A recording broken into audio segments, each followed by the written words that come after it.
Assalamualaikum warahmatullahi wabarakatuh. Saya Tiara Sabrina dengan NIM B1212204 akan membuat video presentasi yang berjudul Kebijakan Fiskal untuk memenuhi tugas mata kuliah Tata Kelola Keuangan yang diampu oleh Bapak Wirum Eka Putra, SE, MSI. Baiklah, langsung saja ke materi yang pertama.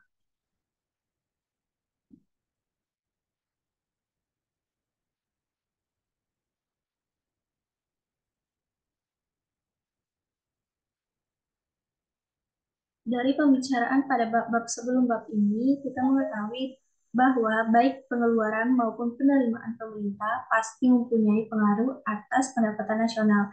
Pengeluaran pemerintah dapat memiliki pengaruh yang bersifat memperbesar pendapatan nasional, tetapi penerimaan pemerintah dapat bersifat mengurangi pendapatan nasional. Pengaruh pengeluaran pemerintah terhadap pendapatan nasional tergantung pada jenis pengeluarannya. Sedangkan untuk penerimaan pemerintah, pengaruhnya tergantung pada jenis sumber penerimaan itu. Seperti telah disinggung sebelumnya bahwa perpajakan sebagai sumber penerimaan negara lebih bersifat memperkecil pendapatan nasional dibanding dengan peminjaman negara. Dan peminjaman negara bersifat memperkecil pendapatan dibanding dengan pencetakan uang baru sebagai sumber penerimaan negara. Yang pertama, asal mula dari kebijakan fiskal. Dasar pikiran dalam kebijakan fiskal ialah bahwa pemerintah tidak dapat disamakan dengan individu dalam pengaruh dari tindakan masing-masing terhadap masyarakat sebagai keseluruhan. Umumnya, para individu akan mengurangi pengeluaran apabila penerimaannya menurun.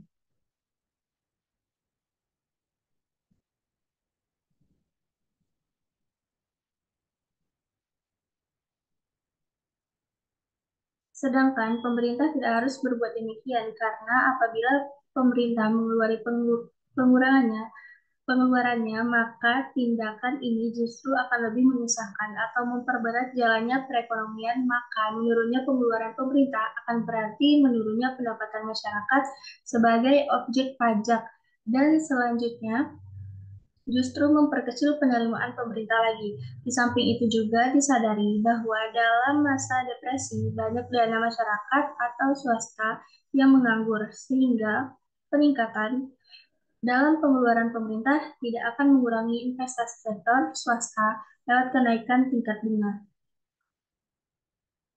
Slide selanjutnya, macam kebijakan fiskal. Ya, dengan perkembangan kebijakan fiskal dapat dibedakan menjadi 4 macam atas dasar pembiayaan fungsional, pengelolaan anggaran, stabilisasi anggaran otomatis, anggaran belanja seimbang.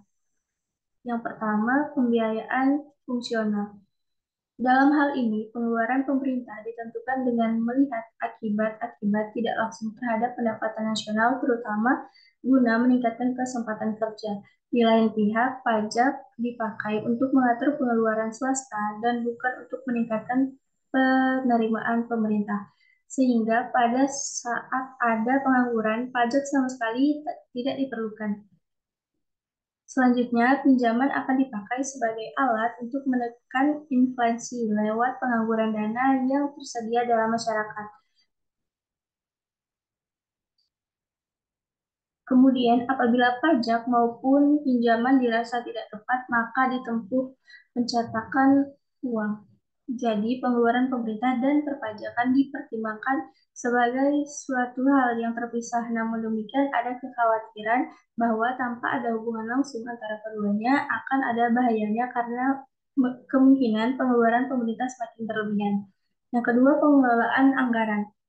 Pendekatan ini lebih banyak disukai daripada pendekatan pembelanjaan fungsional karena pengeluaran pemerintah, perpajakan, dan pinjaman dimaksudkan untuk mencapai kestabilan ekonomi yang lebih mantap. Dalam pendekatan ini, hubungan langsung antara pengeluaran pemerintah dan perpajakan selalu dipertahankan, tetapi penyesuaian dalam anggaran selalu dibuat guna memperkecil kestabilan ekonomi sehingga pada suatu saat dapat terjadi defisit maupun surplus. Tokoh dalam pendekatan ini adalah Alvin Hansen yang menyarankan bahwa dalam masa depresi di mana ada banyak pengangguran, pengeluaran pemerintah yang meningkat adalah satu-satunya obat.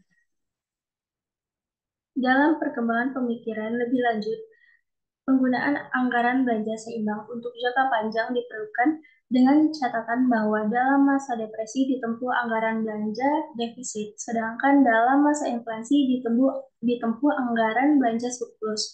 Dalam perkembangan yang lebih jauh lagi, pendekatan ini selalu berusaha untuk mempertahankan adanya anggaran belanja yang seimbang tanpa defisit anggaran belanja, sehingga dalam masa depresi atau perekonomian lesu, pengeluaran pemerintah akan ditingkatkan dan penerimaan dari pajak pun akan ditingkatkan pula. Tetapi jangan sampai menimbulkan deflasi. Sebaiknya dalam masa inflasi, pajak akan dimanfaatkan sebaik-baiknya guna mencegah timbulnya akibat inflasi yang tidak diinginkan. Kebaikan dari pendekatan ini ialah bahwa pinjaman negara tidak akan meningkat. Tetapi sayangnya sektor swasta menjadi kurang bersemangat karena kurang percaya pada diri sendiri.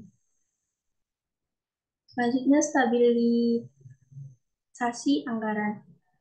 Pada akhir tahun 1940-an, kepercayaan lebih banyak diberikan pada mekanisme otomatis politik fiskal. Penyesuaian secara otomatis dalam penerimaan dan pengeluaran pemerintah terjadi sedemikian rupa sehingga membawa perekonomian menjadi stabil tanpa campur tangan pemerintah yang disengaja. Dengan stabilisasi otomatis, pengeluaran pemerintah akan ditentukan berdasar atas perkiraan manfaat dan biaya relatif dari berbagai macam program dan pajak akan ditentukan secara menimbulkan surplus dalam periode kesempatan kerja penuh. Apabila ada kemunduran dalam kegiatan usaha, program pengeluaran pemerintah dan perpajakan tidak akan diubah, namun penerimaan dari pajak akan menurun, terutama dari pajak pendapatan.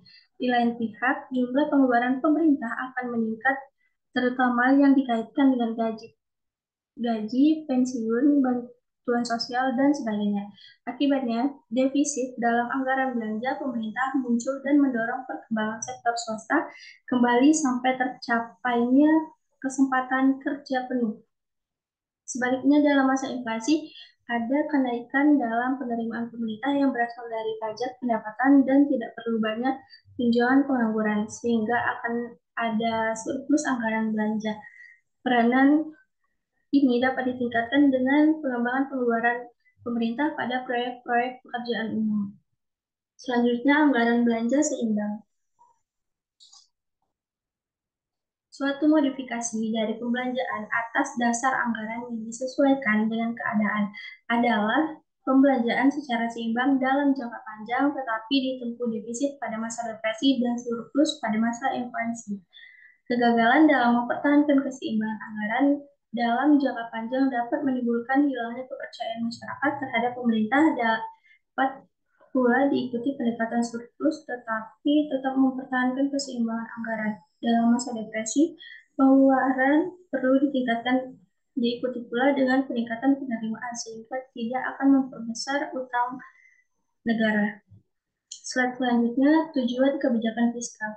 Umumnya, tujuan akan dicapai oleh kebijakan fiskal adalah kestabilan ekonomi yang lebih mantap, artinya tetap mempertahankan laju pertumbuhan ekonomi yang layak tanpa adanya pengangguran yang berarti di satu pihak atau adanya ketidakstabilan harga-harga umum di lain pihak. Dengan kata lain, tujuan kebijakan fiskal adalah pendapatan nasional real terus meningkat pada laju yang dimungkinkan oleh perubahan teknologi dan tersedianya faktor-faktor produksi dengan tetap mempertahankan kestabilan harga umum. Kestabilan ekonomi tidak berarti kestabilan harga untuk semua sektor perekonomian karena perubahan harga relatif sangat diperlukan bagi penyesuaian dalam perubahan teknologi, preferensi konsumen, dan tersedianya faktor produksi agar penggunaan optimum dari semua sumbernya ekonominya dapat terrealisasi.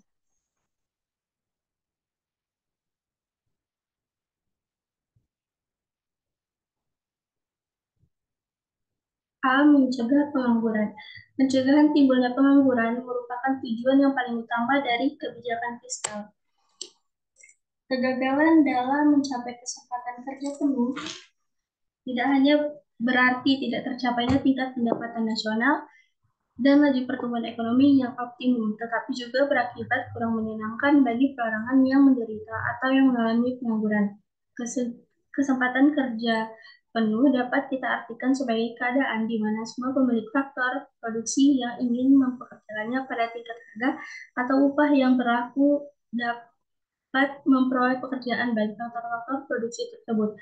Konsep kesempatan kerja ini umumnya dihubungkan dengan kesempatan kerja manusia karena pengangguran tenaga kerja manusia inilah yang mempunyai pengaruh sosial yang sangat luas.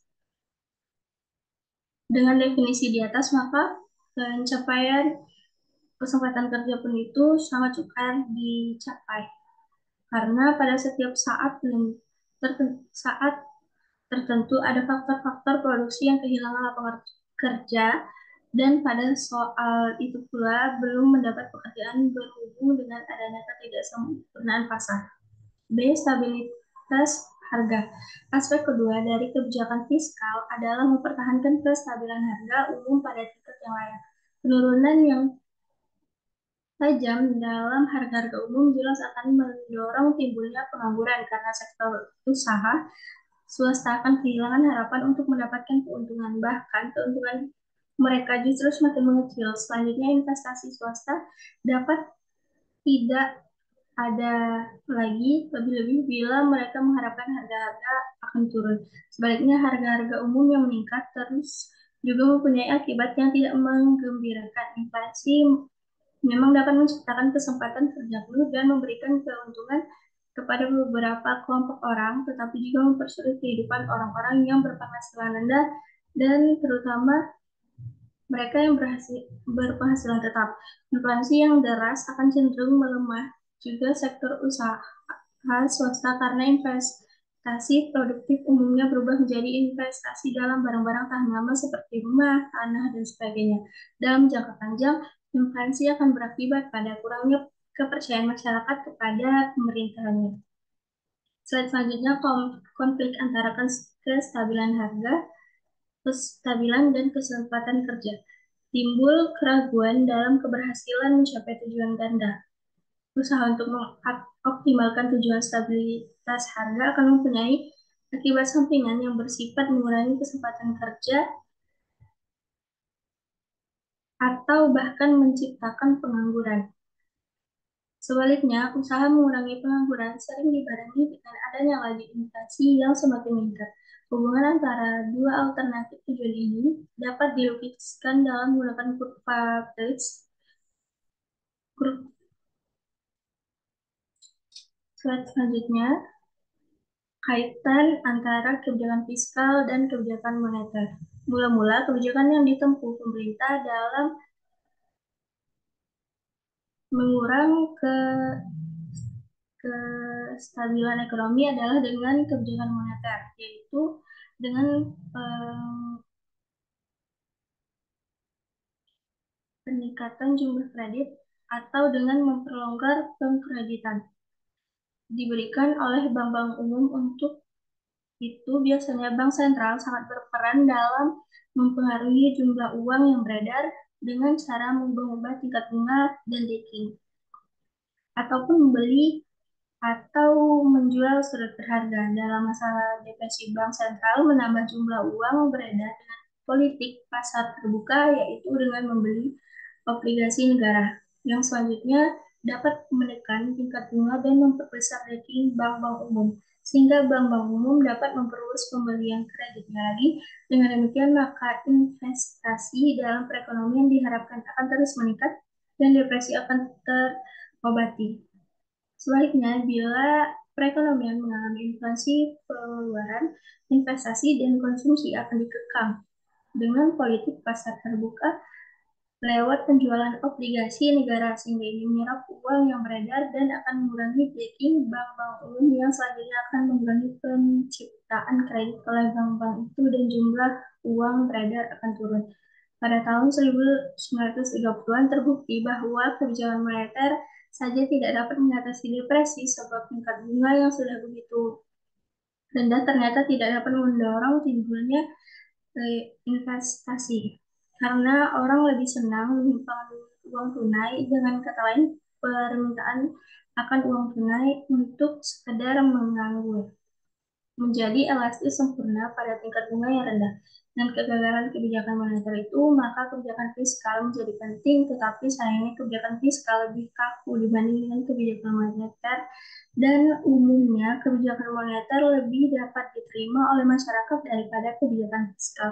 Oleh karena itu, kombinasi antara kedua kebijakan tersebut perlu dan bahkan seringkali dipergunakan tindakan-tindakan langsung guna menanggulangi inflasi dan deflasi yang sudah gawat seperti politik harga, pengawasan harga, penjatahan, dan sebagainya.